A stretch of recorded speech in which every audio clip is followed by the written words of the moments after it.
My name is Ramakrishnan. I am a software engineer. I have two questions for you. The first is, what does Islam say about donating organs after death? Is it okay or is it prohibited? Second question is, what does Islam say about atheists? That's it. The brother has two questions. I think non-Muslim are one they're asking two, no problem. The first question is, what does Islam say about donating organs? Second question is about atheists. As far as the first question is concerned, what does Islam say about donating organs? There's no direct verse in the Quran or any Sahih Hadith which says whether organs can be donated or not. But there are various conferences that have held in Saudi Arabia, in Malaysia, and various different parts of the world. And the scholars have come to a common consensus that if three things are fulfilled, then organs can be donated. Number one, the person who requires an organ, but natural, it should be a major benefit to his health. He can receive organ as long as it's a major benefit or saves his life. Point number two, the person donating the organ, after he donates the organ, it should not be a major loss to his health. For example, if I donate my heart, I will die. So I can't donate my heart. But the doctors say that out of two kidneys present, a person can even survive with one kidney. So if my mother has a kidney failure, both the kidneys have failed, I can very well donate my one kidney to my mother, even she lives, even I live. But naturally, after a person dies, if he wants to donate any other organ, that is permissible. But if he's alive, he should not donate any part of the body which will cause a major damage to his health or a loss of life. And the third criteria is, it should not be for money. No one should sell organ. If all these three conditions are fulfilled, then organ donation very well can be done. As far as the second question is concerned, what does Islam have to say about atheists?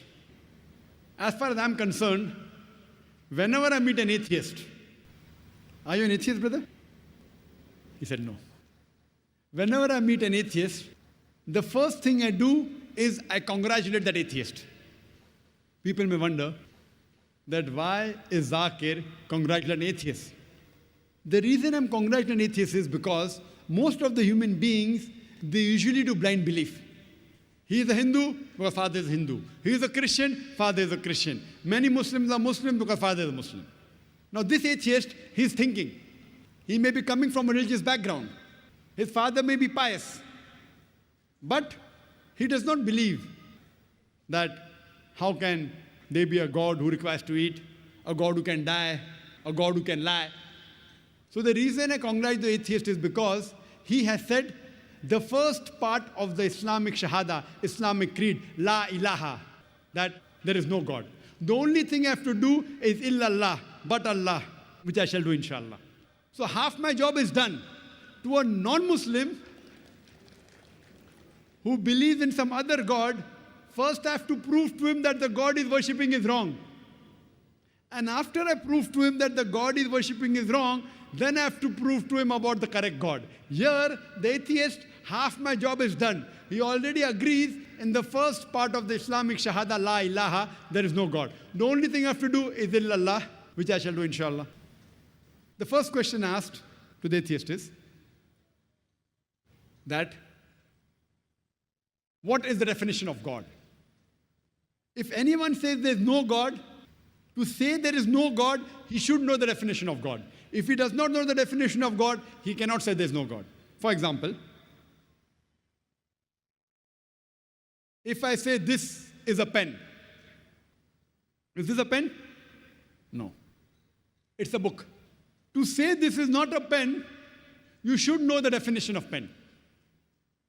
Some people say, no, Zakir, I know this is a book, so I can say it's not a pen. I said, no. If you know the definition of pen, I will say, is this a kitab? You say, no, it is not a kitab, because there's no definition of kitab. To say it's not a kitab, you should know the definition of kitab. Because kitab and book is the same. So to say it is not a pen, you have to know the definition of pen. You may or may not know the definition of a book. Correct?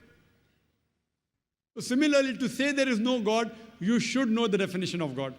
So now this person who is the atheist, he is believing, oh, that God, he requires to eat, he can lie, he fights and he loses. He does not believe in a God. So I say, even I don't believe in such a God.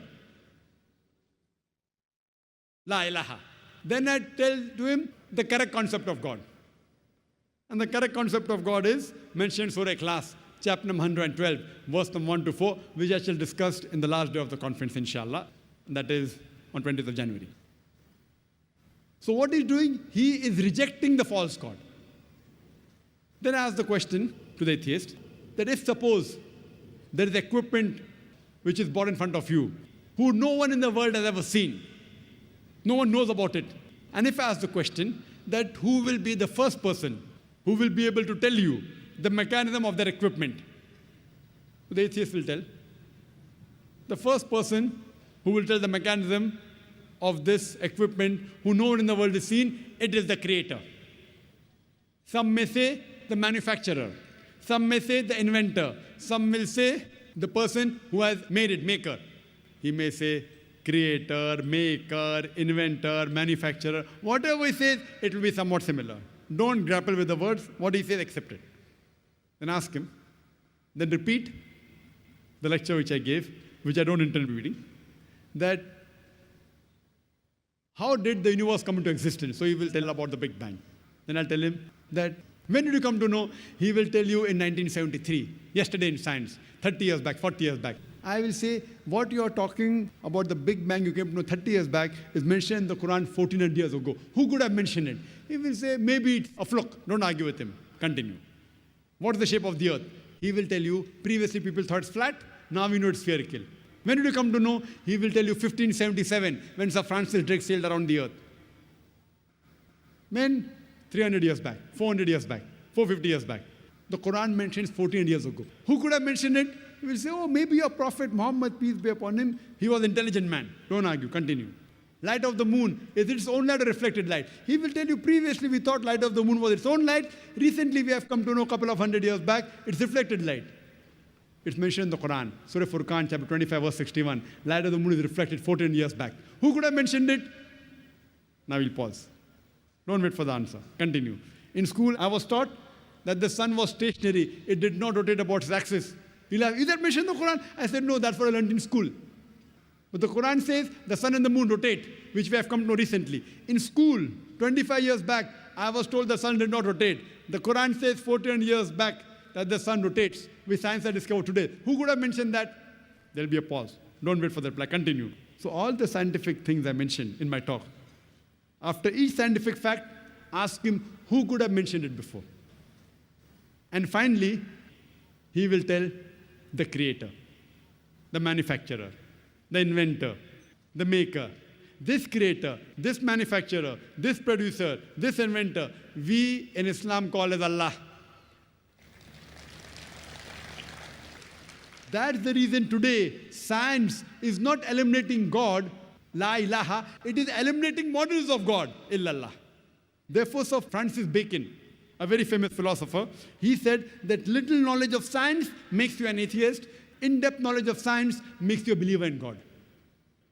So, with this help of this lecture, Quran Modern Science, you can prove the existence of God scientifically. Hope that answers the question.